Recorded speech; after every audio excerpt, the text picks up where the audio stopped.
un placer estar de nuevo con ustedes en esta actividad que venimos desarrollando conjuntamente entre la Territorial de Salud y la Academia de Medicina de Caldas en un convenio. Esta es la cuarta conferencia que se va a presentar en el día de hoy. Quiero informarles que el diplomado de dolor, que es el otro componente de este programa, avanza ya en su sexto módulo de una manera muy satisfactoria. Quiero entonces invitar ahora, primero que todo, al doctor Jorge Rubio, subdirector de la Territorial de Salud, para que nos haga el favor de hacer la presentación en la noche de hoy. Adelante, doctor Jorge, me hace el favor. Doctor Bernardo Campo, muy buenas noches. Muy buenas noches también para el doctor Mauricio Campo.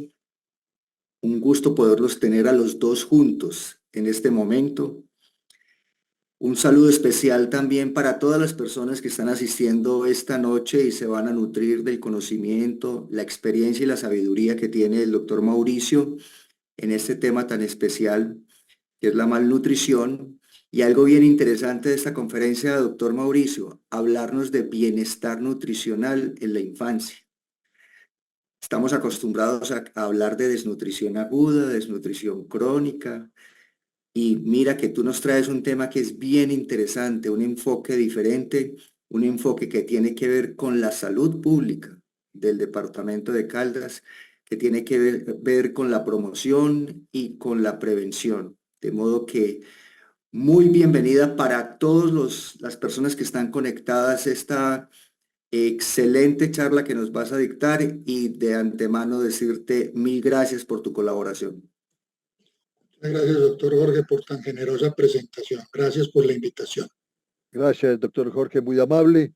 Les quiero comentar que esta conferencia estará en el canal de YouTube de la Academia de Medicina de Caldas en la próxima semana, si Dios quiere. Me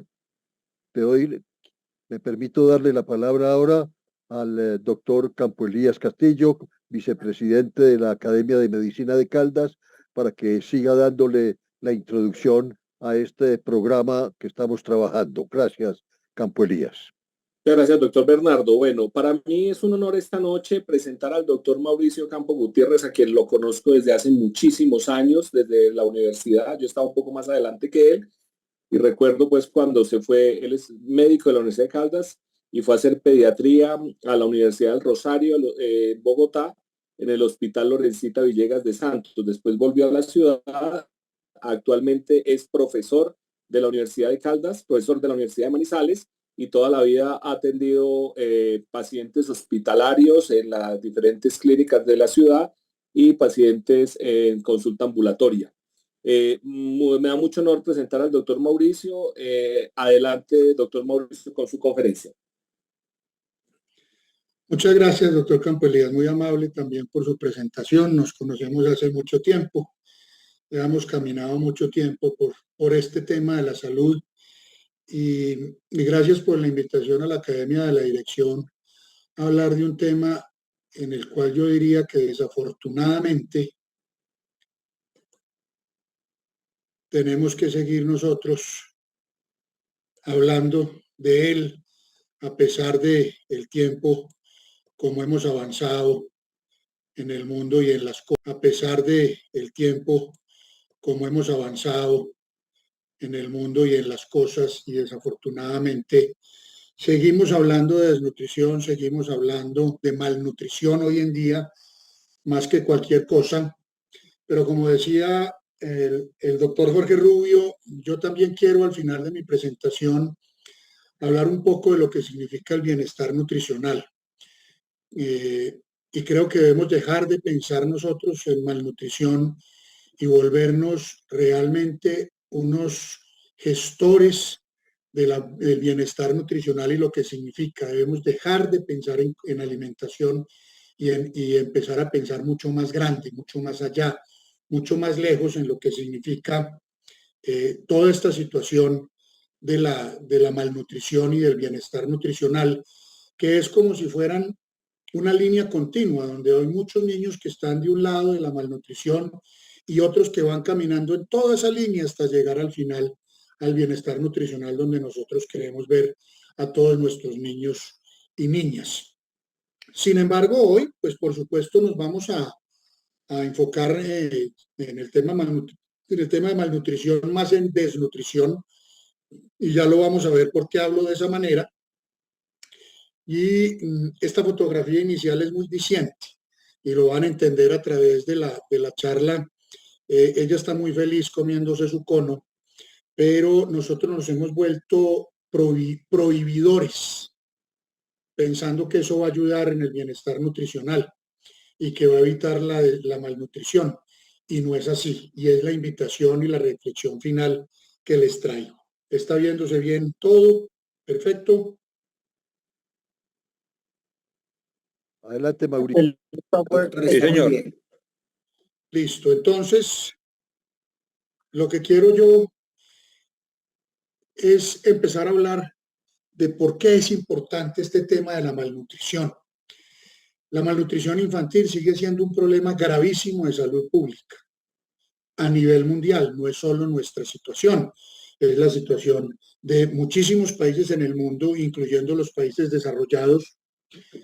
Pero nosotros ya nos alcanzó la posmodernidad y ya vemos cómo tenemos unas altas tasas de obesidad y ya no solo tenemos que hablar de desnutrición, pero la desnutrición tiene unas consecuencias significativas para el desarrollo físico y cognitivo de los niños. Y lo más importante de esto es que la gran mayoría de los niños y niñas que sufren desnutrición en nuestro país y en muchas partes del mundo son menores de 5 años, como lo vamos a ver ahora con unas cortas estadísticas.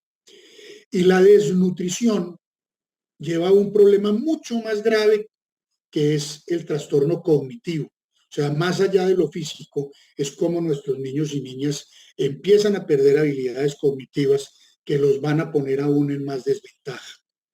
Entonces, ¿qué quiero hacer yo? Una revisión concisa, pero ojalá completa, y espero que así lo sientan, de la desnutrición infantil, haciendo hincapié en estos 3 elementos. En la detección temprana, no podemos seguir hablando de desnutrición aguda, moderada y grave, y desnutrición crónica, y simplemente manejando las secuelas. El diagnóstico preciso y las estrategias de manejo actuales que como país tenemos, como ya lo vamos a ver más adelante, porque sería absolutamente absurdo que yo no hablara de lo que hacemos en este momento en Colombia para el manejo de la desnutrición, y mucho de esta presentación está basada en ello. Estas son las formas de malnutrición: la desnutrición aguda, el retraso en talla, que le hemos cambiado el nombre de desnutrición crónica a retraso en talla. Es el paciente que ya se queda, es el niño que a través de no recibir los nutrientes durante tiempos prolongados empieza a retrasar su crecimiento, y no solo su crecimiento, sino su desarrollo cognitivo. Pero hoy hay una tercera forma de malnutrición que está afectando a una población que uno diría, hombre, no debería estar desnutrida, y es aquella población que tiene un estrato socioeconómico medio, medio alto y alto, que es lo que nosotros llamamos comúnmente el hambre oculta, y que hoy lo definimos como deficiencia de micronutrientes. Es ese niño, esa niña que lo tiene todo, que tiene acceso a una alimentación adecuada, balanceada y correcta, y que desafortunadamente por sus pésimos hábitos de alimentación, definidos por lo social, por la incapacidad de sus padres en manejar a sus hijos, por la ignorancia, por lo que se quieran, comen lo incorrecto y se ven bien, crecen bien, pero realmente por dentro sus micronutrientes están en unas deficiencias gigantes, y esos niños empiezan a tener procesos infecciosos a repetición y a no ir bien en el colegio, pero se ven bien. Y es lo más triste, porque estos pacientes tienen acceso a la alimentación, porque cuando hay dificultades para comer por pobreza o por inasistencia alimentaria o por el riesgo como estamos en este momento, de entrar en una dificultad alimentaria grave en el país, pues vaya y venga. Pero niños y niñas que lo tienen todo y que terminan con deficiencia de micronutrientes por estas razones. Y no es fácil de diagnosticar, y por supuesto no es fácil de tratar. Y nuestra pandemia actual, la obesidad, cada vez tenemos más porcentaje de niños y niñas obesos desde muy temprano. Ya no es la obesidad de los niños y niñas en la etapa escolar, preadolescente y adolescente. Ya vemos niños y niñas obesos desde muy temprano y por eso esta imagen. Entonces definamos qué es la desnutrición aguda. La que nos interesa a nosotros, en términos de lo que estamos hablando hoy, es la desnutrición aguda, moderada y severa. Pero lo que realmente el mensaje que yo quiero decir y dejar aquí es que no podemos seguir recibiendo niños con desnutrición aguda, moderada y severa, como lo van a ver en las estadísticas que tienen aseguramiento, que asisten a la consulta que se llamaba crecimiento y desarrollo y que hoy se llama de atención integral a la infancia, que asisten a consultas y a vacunación y sin embargo posteriormente llegan acá. Entonces, prevención, pero ya entrados en gastos, como sigue sucediendo, ¿cómo clasificamos la desnutrición? Aguda, moderada y severa. Siempre lo clasificamos a través de las tablas de antropométricas de la Organización Mundial de la Salud, que Colombia adoptó, que fueran nuestras tablas también y que son de obligatorio cumplimiento por lineamientos del ministerio y por ley. Cuando el puntaje Z-score, o el Z-score, perdón, para no hablar de redundancias, del indicador peso-talla, es menor a -2, pero es mayor o igual a -3, y que puede acompañarse de emaciación o delgadez. La delgadez es un tema difícil de manejar, pero hay que estar vigilando ese niño delgado que parece sano para que no se quede más y no baje en el Z-score. Este tipo de nutrición se debe tratar rápidamente, porque cuando uno menos piensa pasa a desnutrición aguda severa, o porque ese niño tiene complicaciones o comorbilidades que lo llevan a catabolizar más rápidamente lo poquito que le queda y entrar en desnutrición aguda severa, que como ustedes ven ahí, es el puntaje Z o el Z-score del indicador peso-talla por debajo de -3 desviaciones estándar, o cuando el paciente no está por debajo de las -3 desviaciones estándar, pero presenta edema bilateral de origen nutricional que generalmente es en manos y pies y que en un momento puede llegar a Nasarca. Nosotros, cuando yo estudié, cuando el doctor Campo Elías, que dice que me conoce hace tiempo, estudiamos, veíamos muchos niños de estos. Y en un momento realmente de nuestro país en que la desnutrición, con sus complicaciones, tuvo unos indicadores muy interesantes de disminución. Pero esa no es nuestra realidad hoy. Esa es muy distinta. Y entonces, la desnutrición crónica, que ya está por fuera de lo que hablamos, que es el retraso en el crecimiento. Miren las estadísticas. 148 millones de niños menores de 5 años. Acuérdense que aquí vamos a hablar mucho de los niños menores de 5 años porque son los más afectados. Y los lineamientos en Colombia están para esta población, porque para encontrar un niño desnutrido de 7, 8, 9 años o adolescente, pues imagínense ustedes los problemas. Entonces tenemos que enfocarnos a la prevención y al que hay que tratarlo tempranamente en su vida. La desnutrición aguda afecta a 45 millones de niños menores de 5 años en el mundo con un indicador de desnutrición aguda severa, o sea, ni siquiera moderada, sino severa. Y miren la desnutrición severa, que por supuesto está más relacionada con un riesgo de mortalidad infantil. La mortalidad asociada a la desnutrición es cerca del 45%. ¿A qué nos referimos aquí? A que el 45% de esa mortalidad asociada a la desnutrición no está dada per se por la desnutrición, sino por otras enfermedades de salud pública. Infección respiratoria aguda, enfermedad diarreica aguda,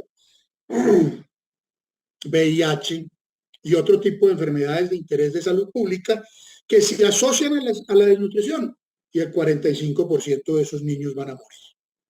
Entonces miremos nuestra situación en Colombia hoy. Este es el periodo epidemiológico número 1 del 2024 y ustedes van a ver cómo está al lado izquierdo la gráfica donde nos muestra la prevalencia de la desnutrición aguda, moderada y severa en menores de 5 años para este año.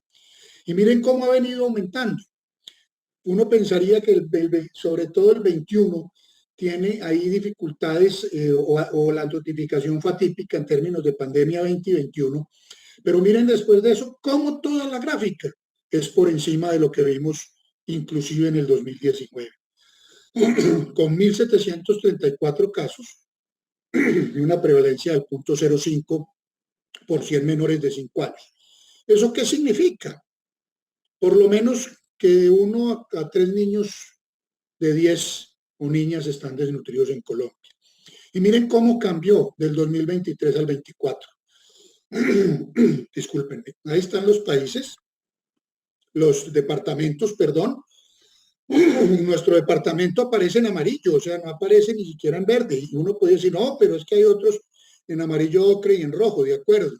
Pero miren cómo, si miramos el 2024, nosotros aumentamos en desnutrición con respecto a muchos departamentos que tuvieron incluso disminución o que no tuvieron cambio.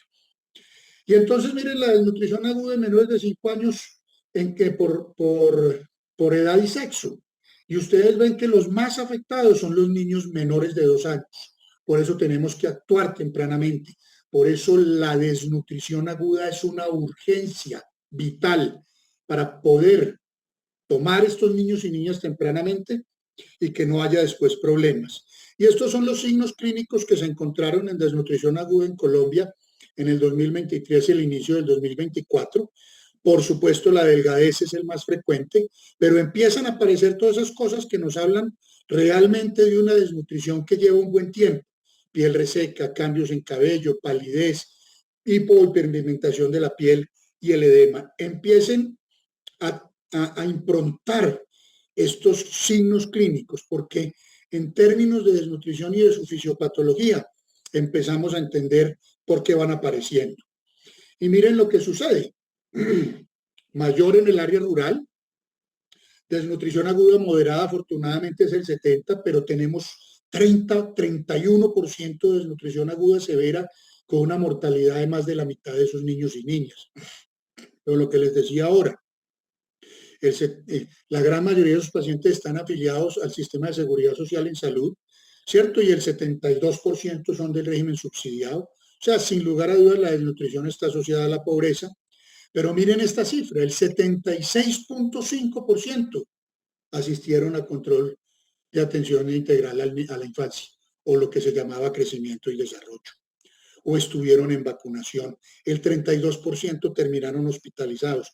Y lo más impresionante de esta gráfica, se los puedo mostrar yo aquí, es que la mediana de peso al nacer, a pesar de que la mediana de la edad gestacional al nacimiento sigue siendo 38 semanas, ya no es para Colombia 3.000 gramos, ya para Colombia es 2.700 gramos y bajando.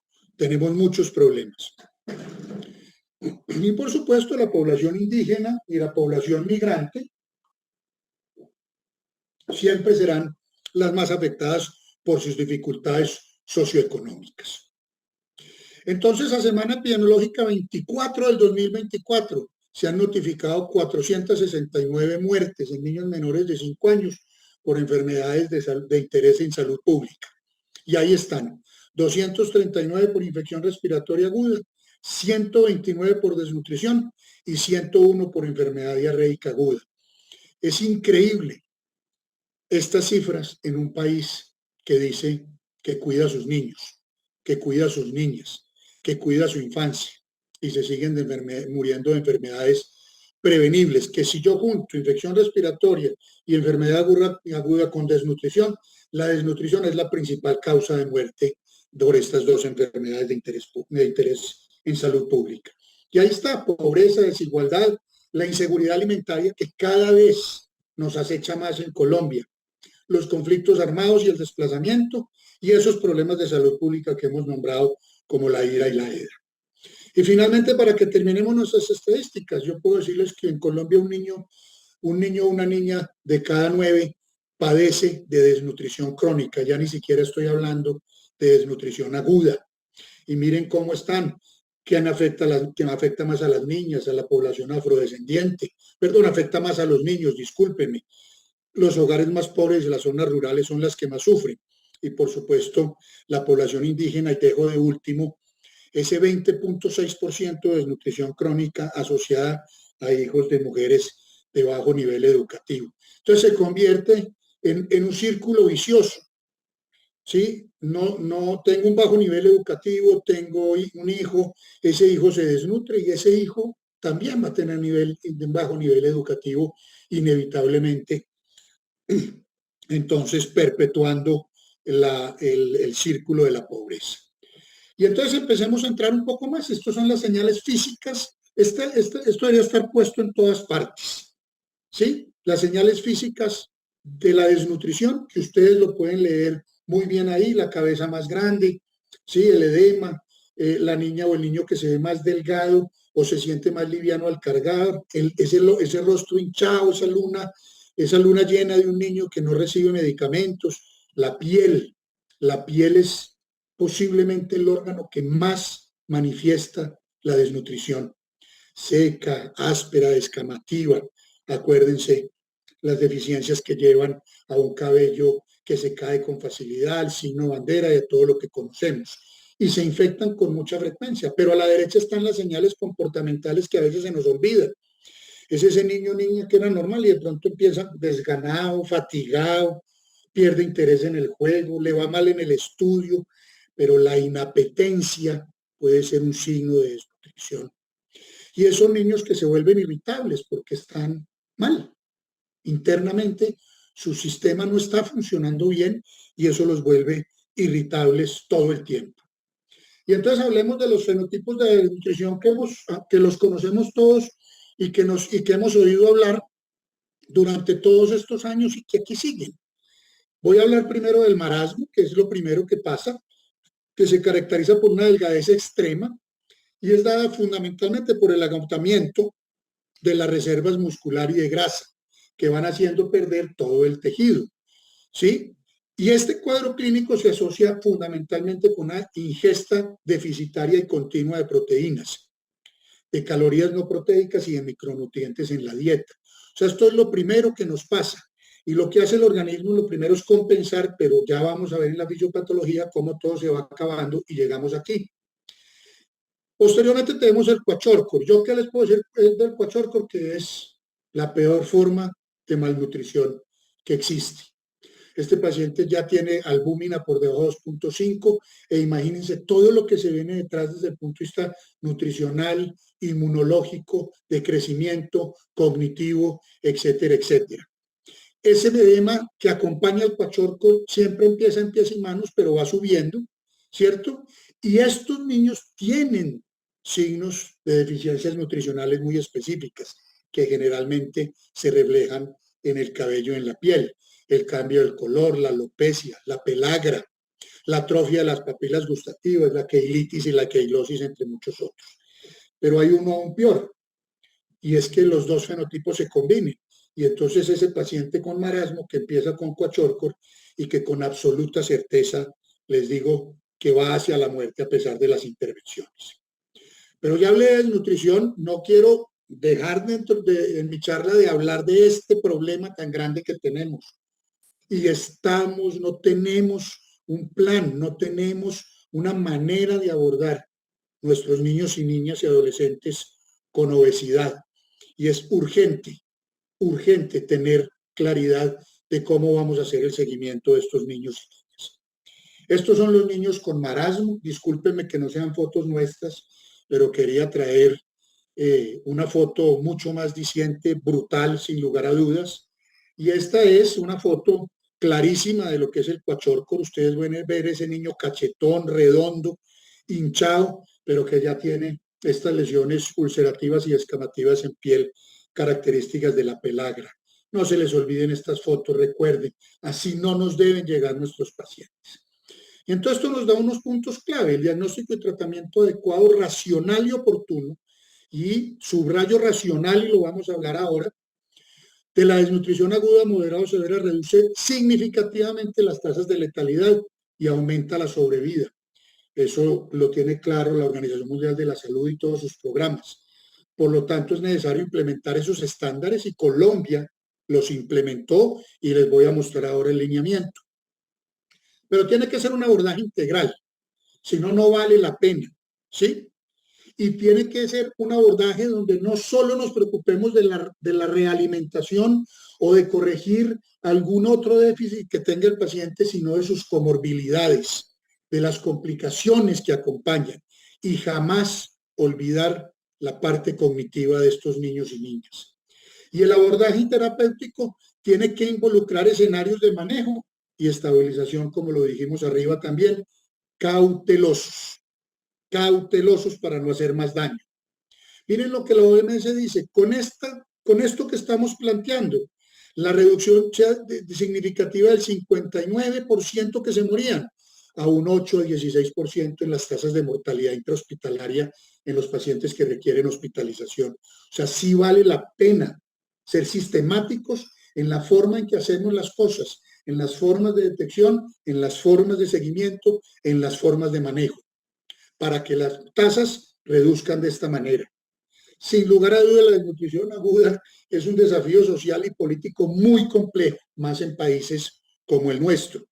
Lo dijimos, afecta más a menores de 5 años y entonces por eso estos niños tienen digamos que una situación de equilibrio corporal limítrofe, borderline, y cualquier ayuno corto los puede llevar a un desplome nutricional.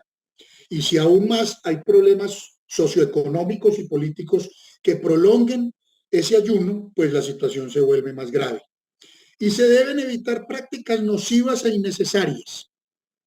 Y más importante que nocivas e innecesarias, invasivas que no sirven para nada y que empeoran el pronóstico de los pacientes. Eso es un tema que vamos a trabajar hoy porque quiero que quede muy claro.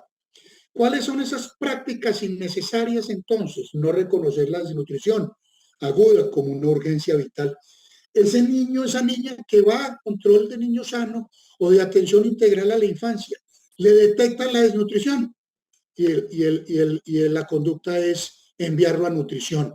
¿Quién dijo que nosotros no somos responsables? Ese paciente hay que hacer notificación a los entes, hay que empezar a hacerle seguimiento, hay que enviarlo a pediatría, hay que hacerle seguimiento en esa misma consulta. Pero no reconocerlo como una urgencia es una catástrofe en salud.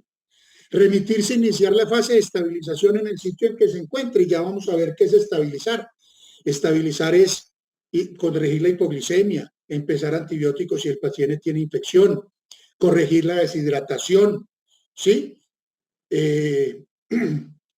Dar oxigenación si el paciente está hipóxico, mejorar el estado de conciencia con el abordaje que hacemos a través de los signos de peligro en IEPI o el triángulo de evaluación pediátrica en el PALS, de lo que hacemos en pediatría.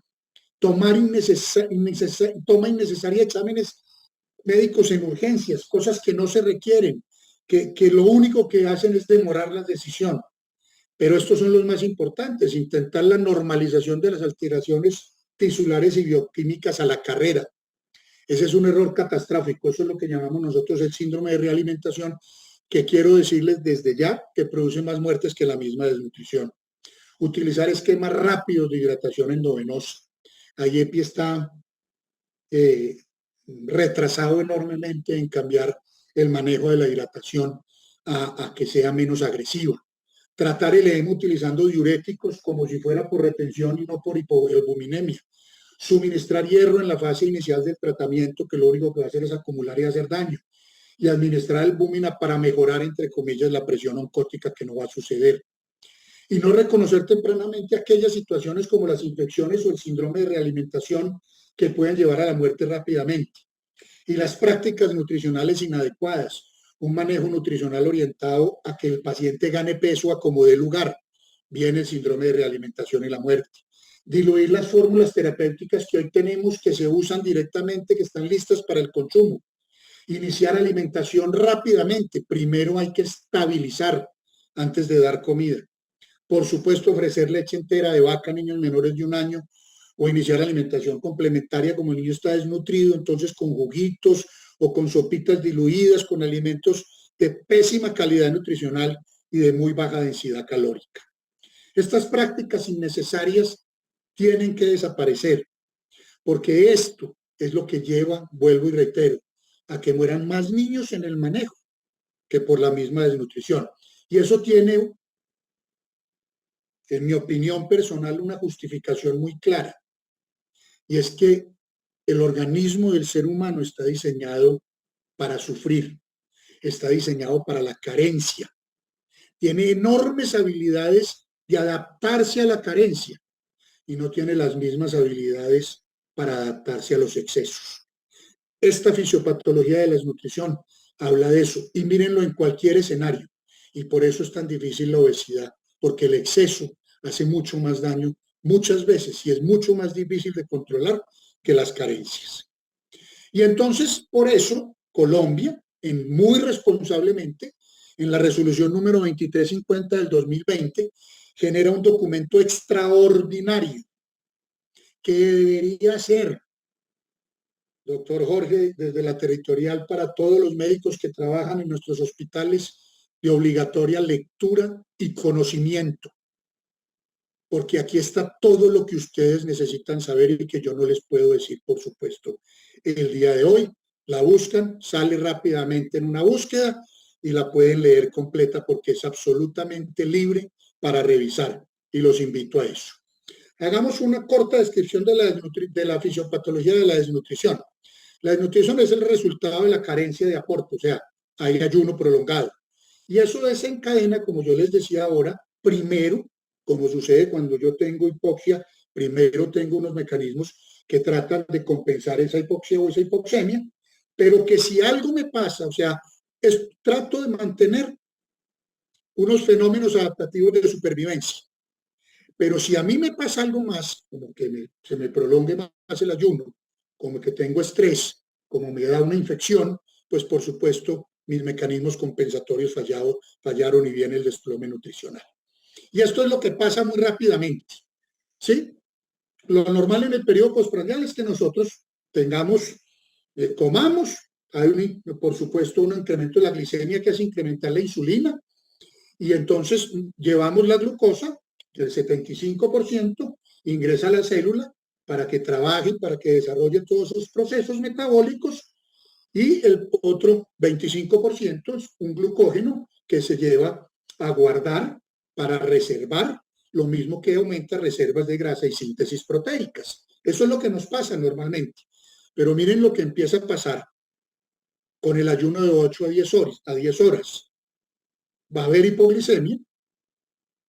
Por supuesto, la insulina no es suficiente, la insulina para y vienen y aparecen las catecolaminas como el glucagón, la noradrenalina y el cortisol, que tratan de compensar lo que está pasando. Y entonces ya viene una búsqueda del glucógeno hepático y muscular para mantener la glicemia, y se mantienen, por supuesto, los niveles de glicemia estables. Eso es lo que haría esas dietas de ayuno intermitente, por ejemplo. Pero si a mí se me prolonga aún más ese ayuno, esa falta de ingesta, miren lo que viene. La glicemia cae aún más, por supuesto la insulina se viene abajo, y yo lo que empiezo a hacer es gluconeogénesis hepática, acabando con el glucógeno hepático, y empiezo a hacer glucólisis muscular, y empiezo entonces en el riñón a hacer procesos de acidosis, a tratar de compensar a través de cuerpos cetónicos. Y se viene la destrucción de los músculos para producir glucosa a partir de lactato y piruvato, y el uso del glicerol como sustrato energético, porque ya no hay de dónde sacar. Y si eso persiste más allá de 48 horas, entonces ya viene la hipoglicemia compensada por gluconeogénesis, cuerpos cetónicos como principal sustrato energético, ya nos fuimos del ciclo, y diglicerol disponible para una gluconeogénesis que se vuelve persistente, de donde se pueda sacar, ya viene de la grasa, viene del hígado, viene del músculo, viene de todos nuestros órganos. Y si eso a partir de la primera semana, una semana, estoy hablando de que la desnutrición aguda es una sola semana, y hay un desgaste de todas las reservas, grasas, todo el catabolismo proteico, muscular y hepático, el riñón empieza a fallar y empezamos en un estado de zoateoacidosis que incluso, como ya no tenemos grasa ni músculo, empiezan los cambios en la termorregulación, que es uno de los problemas más grandes. Esto lo voy a pasar muy rápidamente. Quiero simplemente que ustedes vean cuáles son las alteraciones en órganos y sistemas durante la desnutrición aguda severa, qué pasa en el hígado, en el marasmo y en el cuachorco, y por qué el cuachorcos es devastador. Hay esteatosis hepática, baja la albúmina, hay hepatomegalia, no sé, bueno, en fin. Miren el páncreas. Aquí en el marasmo, disminución de secreción de amilasa y adipasa, pero en el cuachorco se achiquita y se fibrosa el páncreas. Y por supuesto no se va a recuperar nunca más. La mucosa intestinal, destruida en ambos, pero mucho más, por supuesto, porque ya vienen los trastornos de malabsorción, porque las vellosidades no se recuperan y quedan los pacientes con trastornos malabsortivos severos. Miren el sistema endocrino, todo lo que pasa. La insulina es una locura tratando de controlar todo esto, pero ya después no es capaz. Y miren cómo todo empieza a caer como un castillo de naipes. Está el sistema inmunológico, está el sistema urinario, el sistema cardiovascular y, por supuesto, lo que más mata en el síndrome de realimentación, que son los cambios hidroelectrolíticos. Esto lo pueden revisar ustedes en el lineamiento, está ahí, lo pueden ampliar y profundizar si ustedes quieren. Pero junto a esta fisiopatología hay una fisiopatología en la que yo tengo que hacer más énfasis, que es la fisiopatología del síndrome de realimentación, por lo que les he dicho anteriormente. Ese síndrome de realimentación se da por dar alimentación sin estabilizar y a una velocidad tratando de que los pacientes ganen peso. Arriba está todo lo que nos pasa, la rápida inanición por estrés, lo que va sucediendo, lo que les mostré en la diapositiva anterior, y en la curva está lo que nos sucede cuando hacemos nosotros realimentación inadecuadamente. Yo reinicio la nutrición de manera inadecuada, o sea, quiero rellenar a ese niño de todas las formas habidas y por haber. ¿Y qué viene? Viene un pico repentino de insulina sérica que el cuerpo no está listo ni está preparado. Y entonces, ¿qué viene? Viene primero que todo la hipoglicemia. Pero ese paciente que está en anabolismo, de un momento a otro le decimos, oiga, reactive todo, ponga sus células a trabajar. Entonces, aún más hipoglicemia. Pero se viene además que la célula entonces jala del plasma el fósforo, el potasio, el calcio, y se los lleva a la célula para empezar a trabajar. Y vienen las complicaciones más severas del síndrome de realimentación, que son la hipofosfatemia, la hipocalemia, la hipocalcemia, el déficit de tiamina, por supuesto el edema, la falla cardíaca, la falla miocárdica y la muerte. Y eso no estoy hablando de lo renal ni de lo hepático. Y miren al final qué pasa en ese síndrome de realimentación. Entonces ya puse la célula a trabajar con lo que no había. Entonces la célula se lleva la glucosa, se lleva las vitaminas y se lleva los electrolitos de la sangre, como les decía, y viene el desastre que es el síndrome de realimentación, que sucede generalmente entre el tercero y el séptimo día de estas fases. Y miren todo lo que produce, que también está en las gráficas, en el lineamiento, queda la hipofosfatemia en todos los sistemas, la hipocalcemia, la hipomagnesemia, la deficiencia de vitaminas, sobre todo de la tiamina, que produce una encefalopatía gravísima, la hiperglicemia, que se da después por realimentar rápidamente y no hay insulina para trabajar, la sobrecarga de líquidos y las deficiencias de minerales. O sea, que el síndrome de realimentación es nuestra responsabilidad que no suceda. Por eso tiene que ser un equipo interdisciplinario. Para el conocimiento de ustedes, en Colombia tenemos dos fórmulas terapéuticas. La composición de la fórmula terapéutica lista por el consumo, por eso se llama FTLC.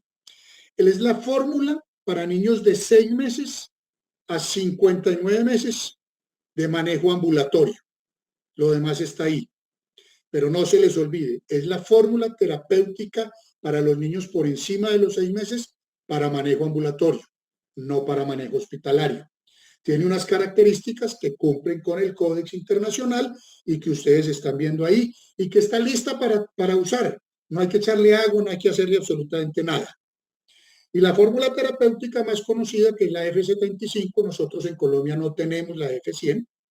Esta fórmula terapéutica F75 está indicada para niños en el manejo hospitalario de 0 meses a 5 años en la desnutrición aguda. Cumple con todos los estándares de la OMS La diferencia con la F100 es que esta aporta 75 calorías en 100 y la otra aporta 100 en 100, no está en Colombia. Y es la que usamos para manejo intrahospitalario.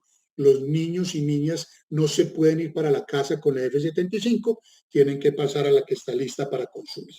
Estas son las dos fórmulas terapéuticas que utilizamos en la realimentación de nuestros niños. Y en el marco de la atención en salud, el reto inicial lo constituyen 3 elementos fundamentales. El primero, diagnosticar la existencia y severidad de la desnutrición. Segundo, establecer la presencia de las complicaciones o comorbilidades. Y tercero, seleccionar el escenario en que lo vamos a manejar. Ya lo hablamos, esta tabla también está en los lineamientos, diagnosticar existencia y severidad. Ahí está en términos de peso y talla, que es normal, entre -1 a +1. La riesgo de desnutrición, por eso no hablamos de desnutrición aguda leve, sino riesgo de desnutrición, ¿cierto? Entre -2 a -1. Y la desnutrición aguda, que ya lo habíamos dicho, entre -2 hasta por encima de -13 y la desnutrición aguda severa. Este indicador antropométrico, la valoración antropométrica, más la valoración del diámetro del brazo, son los elementos fundamentales para la valoración importante en ese sentido. Pero no podemos dejar la anamnesis. Es increíble que uno llegue niños desnutridos que en la historia no tienen ni siquiera los antecedentes prenatales, perinatales y de crecimiento a través de sus primeros meses. Y sin lugar a dudas el examen físico, que como ustedes ven ahí, que está en el lineamiento, todo lo que yo puedo encontrar y que yo ya les marqué, que son los signos y síntomas. Entonces, valoración clínica, valoración antropométrica, valoración de la circunferencia del brazo, que esté por debajo de 11, habla de desnutrición y debemos atacarla de una. Estas son las comorbilidades, ya voy avanzando en mi parte final. Estas son las comorbilidades, el estado de choque, por supuesto, la diarrea aguda o persistente, la infección respiratoria, la sepsis, la neuroinfección, la infección urinaria, la pérdida de continuidad de extensión. Si el compromiso de la piel es muy grande, acuérdense que eso se comporta como una quemadura desde el punto de vista hidroelectrolítico. Las alteraciones metabólicas e hidroelectrolíticas y, por supuesto, los signos de enfermedad grave que nos enseña IEPI, que nunca se deben olvidar. Estos son los criterios de manejo ambulatorio en los niños de 6 a 59 meses. Todo niño con desnutrición aguda, moderada o severa por debajo de los 6 meses requiere hospitalización. Tiene peso para la talla por debajo del -2, presencia de edema, perímetro del brazo por debajo de 11 y una valoración clínica integral. Yo le hago eso, pero está activo, reactivo, consciente, no tiene comorbilidades y hace una prueba de apetito positiva, que ustedes pueden revisar qué es la prueba de apetito, simplemente sentar al niño y realimentarlo con alguna de esas dos fórmulas y ver cómo la tolera.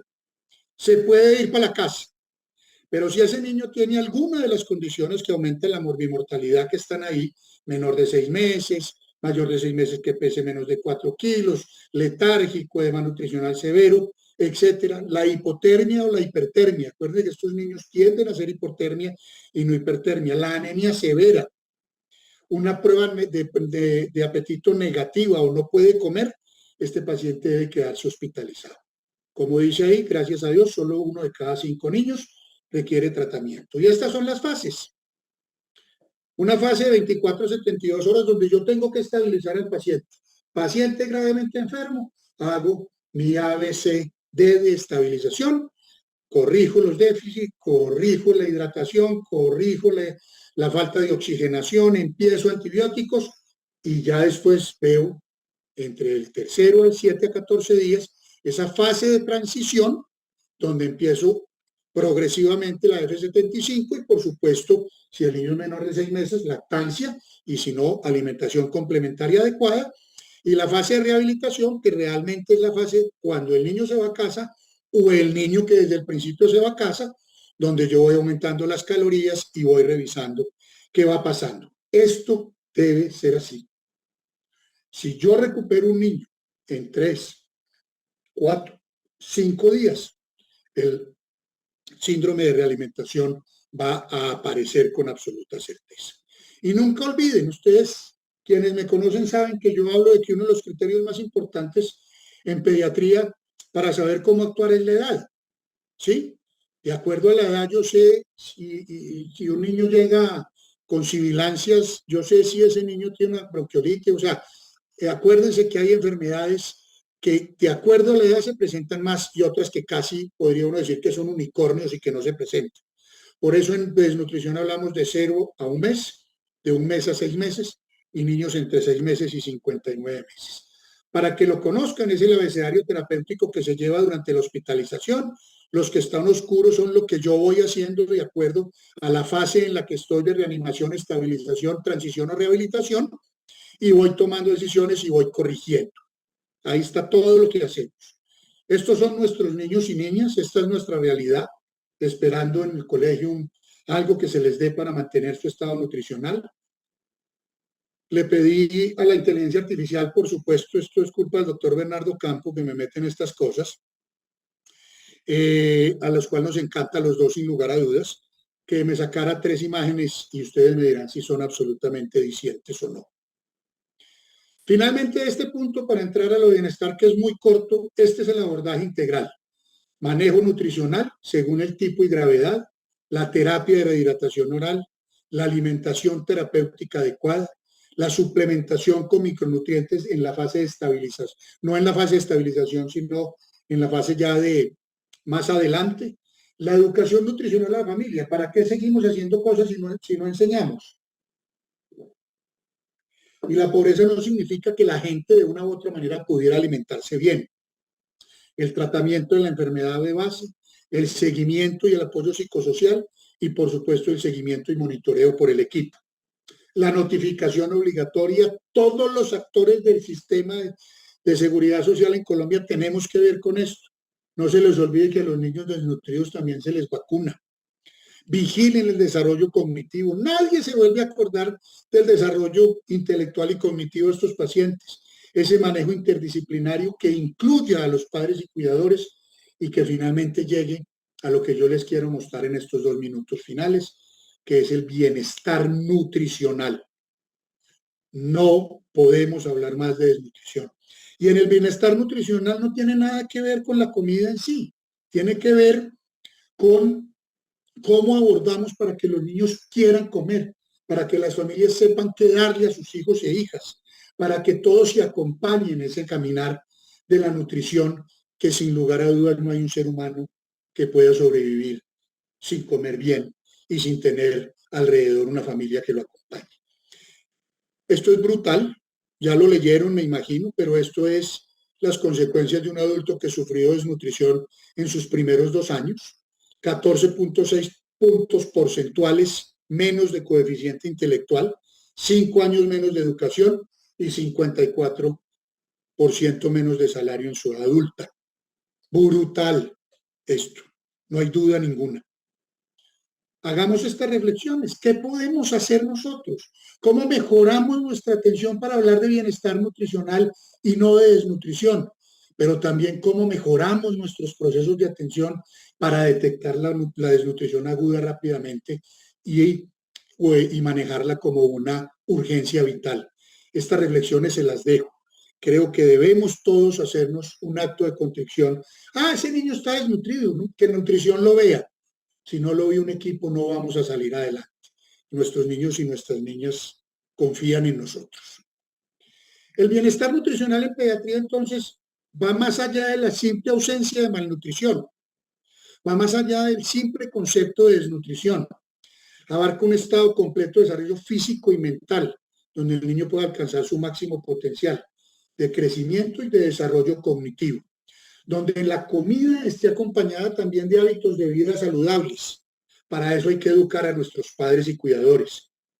No existe una herramienta más espectacular para la prevención de la malnutrición, incluyendo la obesidad, sobre todo para la obesidad. No sabemos comer, no sabemos lo que tienen los alimentos y muchas veces no somos nosotros como padres los que alimentamos a nuestros hijos y a nuestras hijas. Y mi opinión, esto es mío, la malnutrición hoy se considera casi que una enfermedad terminal.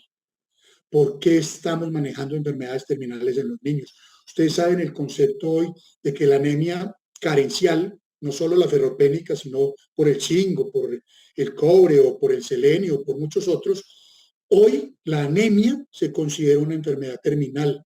¿Por qué? Porque ese paciente antes pasó por ferritinemia, después pasó por ferropenia para hacer anemia. No tendremos nosotros responsabilidad ahí. Es la herramienta fundamental para la prevención de malnutrición, de enseñar a nuestros padres y cuidadores a que nuestros hijos coman bien. Y hay muchas herramientas. Solamente les traje esta, me encanta, myplate.gov, es una página del Departamento de Agricultura de los Estados Unidos, que es quien regula todos los menús y todas las minutas de dieta en los jardines y colegios en los Estados Unidos. Y habla de macronutrientes, micronutrientes e hidratación. ¿Cuántas veces hablamos nosotros como médicos o enfermeros, ¿sí? De la importancia de la hidratación durante la alimentación. Yo les aseguro que muy poquitas veces. Y ahí miran ustedes My Plate, mi plato, esto está también en español, donde no solo nos dice cuál es la porción en cada color, sino lo que puede estar dentro de esa alimentación para dar frutas, granos, proteínas vegetales y qué debemos tomar diariamente en términos de leche, en términos de agua y en términos de no tomar jugos y otras bebidas que no tienen nada que ver. Pero no nos olvidemos, el desarrollo y el crecimiento tienen que ser óptimos y ese cerebro que yo les pongo aquí en esta imagen extraordinaria es porque este es el que tenemos que cuidar más que a cualquier otro órgano.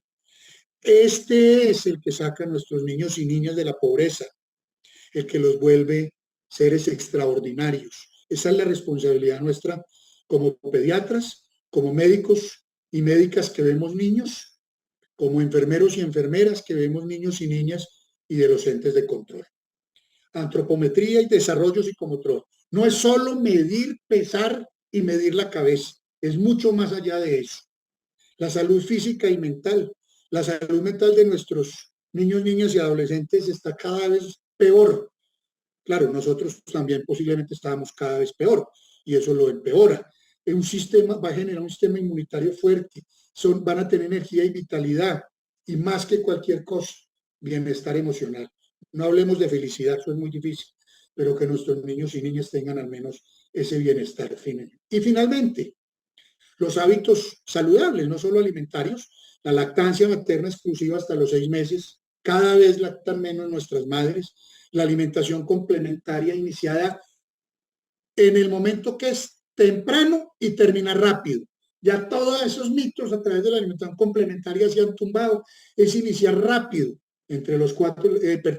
temprano, entre los 4 y 6 meses de edad y terminar rápido, alrededor de los 10 años, excepto para sal, azúcar y leche entera. Y la educación nutricional tiene que ser parte de nuestros procesos educativos y de atención. Un entorno familiar y social favorable, por supuesto, tener acceso a los alimentos y el contexto socioeconómico que yo tengo que entender con quién estoy hablando para decirle cómo lo voy a educar, porque también yo puedo tener un estrato socioeconómico bajo, un contexto socioeconómico bajo, pero puedo conseguir buenos alimentos. Muy bien, muchas gracias por escucharme. Estas son las conclusiones. Es un problema de salud pública persistente y parece perpetuarse a través de los años, a pesar de la posmodernidad. El impacto de la nutrición es devastador, no solo para ese niño o esa niña, sino para la familia y la sociedad. La detección temprana, lo he dicho toda la charla, es crucial, debe ser integral, prevenir a través del bienestar nutricional es fundamental. Es un desafío complejo, no lo veamos como un tema de falta de alimentación. El lineamiento les va a mostrar lo complejo que es.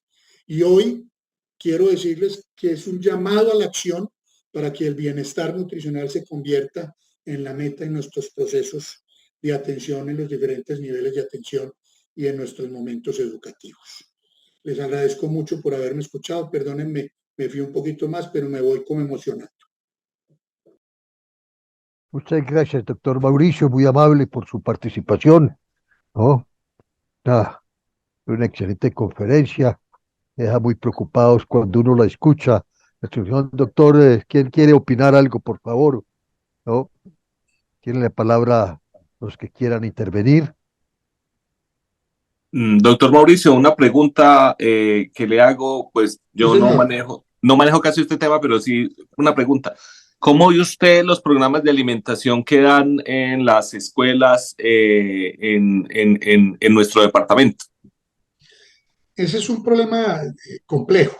Es un problema complejo porque mm, hay una dicotomía muy grande entre lo que lo el lineamiento plantea en lo que queremos en lo nutricional y lo que bienestar familiar muchas veces ve o define. Me refiero a lo siguiente. El lineamiento pide, exige a gritos un manejo integral y las pautas que se dan desde la parte nutricional de bienestar familiar solo les interesa, con mucho respeto, y no sé si hay alguien, pero realmente es que los niños engorden. Y a nosotros no nos gustan los niños gordos, los niños, nos gustan los niños que crezcan bien y armónicamente. Y muchas veces esas dietas, doctor Campos, son muy deficientes y se tratan de corregir esas deficiencias a través de suplementos nutricionales como la bienestarina. Y la bienestarina es un suplemento proteico con un aporte calórico muy alto que en muchas ocasiones o muchos niños o niñas no toleran o se les da a niños y niñas que están sanos nutricionalmente o peor aún, que están obesos. Entonces, no hay realmente en esas minutas, en esa construcción de las minutas, un trabajo interdisciplinario. Y se lo puedo decir porque estoy seguro prácticamente de que ninguno de nosotros como pediatra ha participado en la construcción de esas minutas. Y hace parte fundamental porque hoy el microbioma y la microbiota intestinal, en lo que hoy se llama el eje intestino-cerebro, que es uno de los ejes más importantes, pues no se está teniendo en cuenta. No estamos viendo realmente la calidad y la cantidad de lo que deben comer. Hay una dicotomía ahí muy grande. Se debería revisar con muchísima más profundidad. Muchas gracias. ¿Alguna otra persona quiere intervenir? Muy bien, les recuerdo que esta conferencia va a estar en la YouTube de la Academia de Medicina. Será enviada, por supuesto, a la Territorial de Salud para que sea subida también a la plataforma. Se sube también a la plataforma de la Facultad de Ciencias para la Salud. No teniendo ninguna otra opinión, entonces vamos a dar por terminada nuestra reunión. Muchas gracias a todos por participar. Doctor Mauricio, muy amable por su extraordinaria conferencia y esperamos vernos personalmente. Un abrazo. Gracias. Un abrazo y muchas gracias por la invitación. Que tengan buena noche.